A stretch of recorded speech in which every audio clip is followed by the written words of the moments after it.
할렐루야. 오늘도 대림절 둘째 주 예배 자리에 나오신 성도님들을 사랑하고 축복합니다. 옆에 계신 우리 성도님들과 평화 인사 나누시겠습니다. 평화를 빕니다. 평화를 빕니다. 오늘은 그리스도인의 평안이라는 제목으로 로마서 8장의 말씀을 전하려고 합니다. 코로나가 전 세계를 덮쳤을 때 우리가 그동안 너무나 당연하게 여겼던 그 일상의 평안이 얼마나 소중한 것이었는지 새삼스럽게 절감할 수 있었습니다. 그 코로나를 훌륭하게 잘 극복했던 자랑스러운 우리나라가 지금 의료 대란으로 환자들이 어려움을 겪고 있습니다. 그리고 얼마 전에는 무장한 군인들이 국회로 향하는 그 충격적인 그런 모습이 지금 전 세계로 보도되고 있어서 너무 속상한 요즘입니다. 하루빨리 전국이 안정되어서 사회의 각 분야가 평화와 안정을 되찾을 수 있도록 열심히 다시 한번 즐겁게 일할 수 있도록 힘을 모아서 우리가 기도해야겠습니다. 문제는 이렇게 세계적인 유행병이나 전쟁 아니면 극심한 갈등 이런 것만이 우리의 삶을 불안하게 만드는 것이 아닙니다. 집집마다 걱정이 없는 그런 집이 없습니다.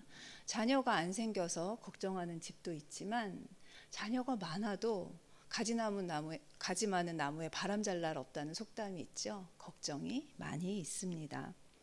제가 2년째 수능 릴레이 기도회를 주관하고 있었는데요. 여기에 계신 권사님들도 오셨지만 몇 년째 손주들을 위해서 기도하고 계신 그 권사님들을 뵐 수 있었습니다.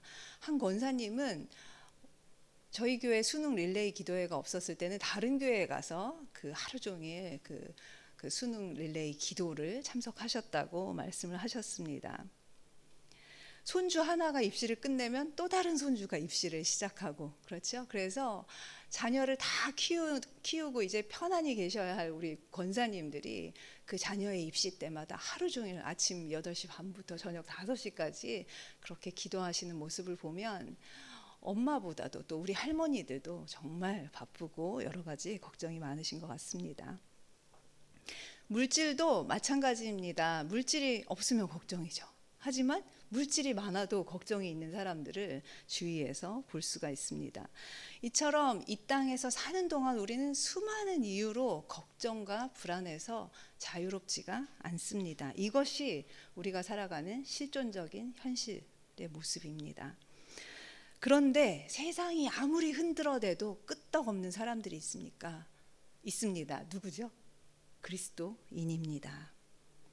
강풍에 이리저리 그리스도인들이라도 바람이 세게 불면 흔들립니다. 하지만 흔들린다고 해서 뿌리채 뽑히는 일이 없습니다. 그리고 홍수가 나서 온몸이 흠뻑 젖어도 그렇다고 휩쓸려 내려가는 일이 없습니다. 이처럼 그리스도인이 제자리를 지킬 수 있고 또 어떤 상황에서도 평안을 누릴 수 있는 것은 결코 그리스도인들이 강한 사람들이기 때문이 아닙니다. 그냥 똑같은 사람입니다.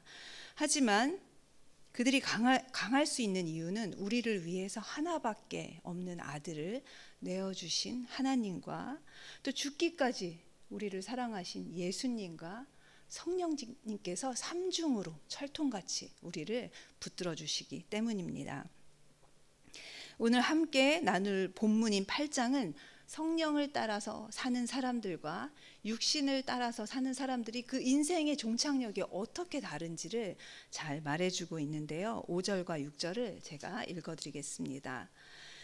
육신을 따르는 자는 육신의 일을, 영을 따르는 자는 영의 일을 생각하나니 육신의 생각은 사망이요 영의 생각은 생명과 평안이니라. 아멘.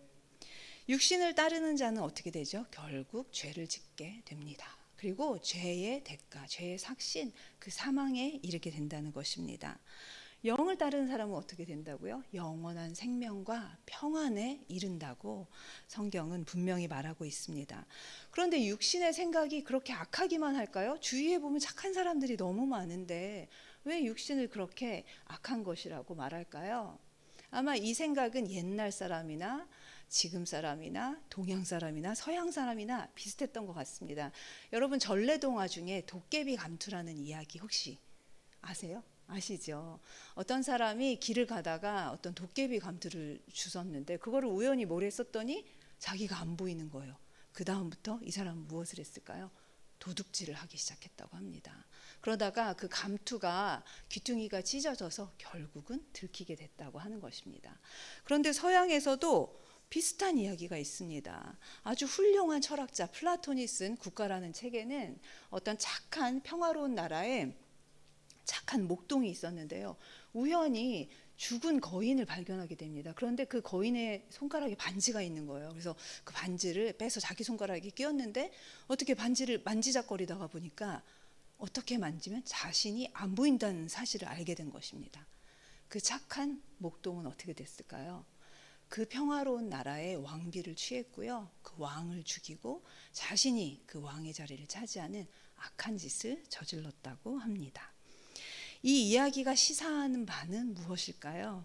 결국 인간의 본성은 악하다는 것입니다.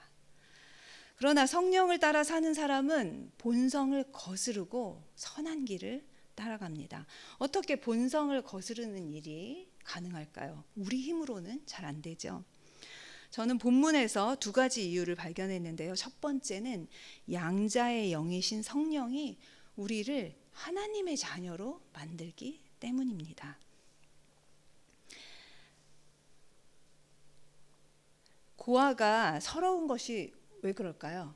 악하고 유해한 환경에서 그 어린아이를 지켜줄 부모가 없다는 것입니다. 그리고 아이의 생각으로 이게 맞는 길이지라고 하지만 그 길이 악한 길일 수 있죠. 그럴 때 선한 길로 인도해줄 부모가 없다는 것이 고아가 서러운 이유입니다. 그런데 원하는 선은 행치 못하고 원하지 않는 악만 행하는 우리 인간에게 삼위일체 하나님의 강력한 보호를 받는 하나님의 자녀가 되는 권세가 주어진다면 우리의 인생은 180도 달라지게 되는 것입니다. 악한 사람도 어떻습니까? 자기는 악한 짓을 해도 자식에게는 좋은 것을 주려고 하는 것이 부모의 심정입니다. 그런데 선하시고 사랑이 많으시고 전능하신 하나님께서 우리의 아버지가 되신다면 어떻게 되겠습니까? 우리에게 반드시 때로 우리가 잘못된 길을 선택하더라도 회초리를 때려서라도 아마 우리를 선한 길로 이끌고 가실 것입니다. 그러니 우리가 걱정할 것이 없습니다. 그저 믿고 따라가기만 하면 되는 것입니다. 하나님을 아버지로 부르는 우리는 시한부 인생을 살고 있죠. 병에 걸려서가 아니더라도 우리의 삶은 정해져 있습니다. 시한부와 같은 인생을 살고 있는 것입니다. 하지만 우리가 가야 할 영원한 본향이 있다는 사실과 그곳에 아버지와 함께 영원한 생명을 누린다는 사실이 우리를 얼마나 편안하게 해줍니까? 우리가 언젠가는 맞이해야 할 인생 최대의 위기가 뭐죠? 죽음입니다. 그 죽음 앞에서도 그리스도인은 평안할 수 있는 것입니다. 그러므로 우리는 때로 물질이 필요하지만 정말 금과 은을 구하기보다는 성령님을 구해야 합니다. 그래야 우리가 편안하게 살 수 있는 것입니다.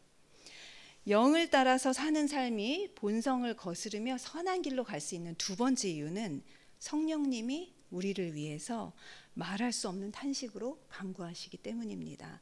26절 제가 다시 한번 읽어드리겠습니다. 이와 같이 성령도 우리의 연약함을 도우시나니 우리는 마땅히 기도할 바를 알지 못하나 오직 성령이 말할 수 없는 탄식으로 우리를 위하여 친히 간구하시느니라. 성령님께서 우리의 연약함을 아시고 우리를 위해서 눈물 흘리시며 기도하신다는 사실이 얼마나 큰 축복인지 모릅니다. 누군가 널 위해 기도하네 라는 찬양 아시죠? 제가 조금만 불러드리겠습니다. 저 노래 잘 못하지만 당신이 지쳐서 기도할 수 없고 눈물이 빗물처럼 흘러내릴 때 주님은 아시네 당신의 약함을 사랑으로 돌봐주시네.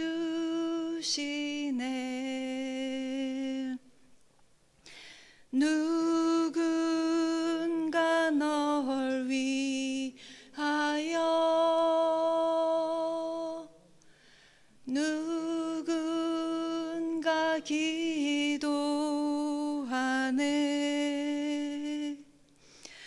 내가 홀로 외로워서 마음이 무너질 때 누군가 널 위해 기도하네.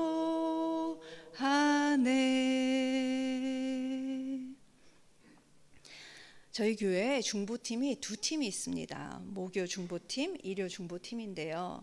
아마 기도를 부탁하신 환우들이 많이 있습니다. 기도 제목이 단톡에 올라오는데 그 환우들은 그 기도하시는 분의 성함을 모를지도 모릅니다. 그리고 언제 기도하시는지도 모를지도 모릅니다. 하지만 누군가 이 시간에 나를 위해서 기도하고 있다는 사실이 지금 인생의 큰 고비를 맞고 있는 그 환우들에게, 어려움을 겪고 있는 사람들에게 얼마나 큰 위로가 될까요? 그런데 하물며 성령 하나님께서 우리를 위해서 눈물을 흘리면서 탄식하시면서 기도하고 있다는 사실을 우리가 믿는다면 우리가 넘기지 못할 어려움이 없을 것입니다. 이것이 바로 그리스도인이 넘어져도 완전히 엎드러지지 않고 흔들려도 뿌리채 뽑히지 않는 이유입니다. 성령님께서 우리를 붙들어 주시기 때문에 우리가 그 자리에 있을 수 있고 우리가 평안을 누릴 수 있는 것입니다. 여기에 계신 성도님들께서도 우리를 위해서 기도하고 계시는 성령님이 계시다는 사실을 믿으시고요. 어떤 어려움이 있으셔도 영원한 생명과 평안을 여기에서부터 누리시는 성도님들 되시기를 소망합니다. 기도하겠습니다.